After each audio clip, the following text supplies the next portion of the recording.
యుద్ధం కారణంగా ఆందోళన చెందుతున్న ప్రపంచ దేశాలను ప్రకృతి వైపరీత్యాలు చుట్టుముడుతున్నాయి. గల్ఫ్ దేశాల్లో కుండపోతగా వర్షాలు కురుస్తున్నాయి. ఏకధాటి వర్షాల కారణంగా వరదలు బీభత్సం సృష్టిస్తున్నాయి. ఎడారి దేశాలతో పాటుగా ఇండోనేషియా, బ్రెజిల్ వంటి దేశాల్లో కూడా వరదలు తీవ్ర ప్రభావం చూపిస్తున్నాయి.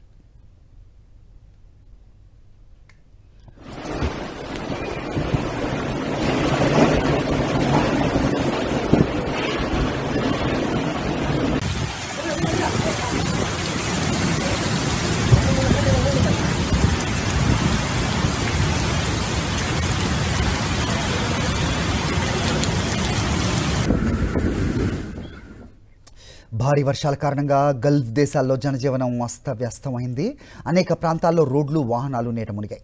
చాలా వాహనాలు వరద నీటిలో కొట్టుకుపోయాయి. వరదల్లో చిక్కున్న డజన్ల కొద్ది మందిని రక్షించారు. అసాధారణ వాతావరణ పరిస్థితులే ఈ ఆకస్మిక వర్షపాతానికి ప్రధాన కారణమని వాతావరణ శాఖ విశ్లేషణలు చెబుతున్నాయి.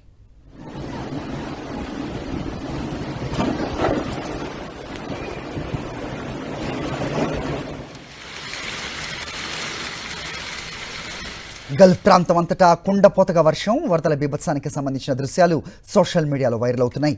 యూఏఈలోని పలు ప్రాంతాల్లో ఈదురుగాలులతో కూడిన భారీ వర్షాలు పడుతూ ఉన్నాయి. సౌదీ అరేబియా, ఒమాన్, కువైట్లో కూడా ఇదే పరిస్థితి నెలకొంది.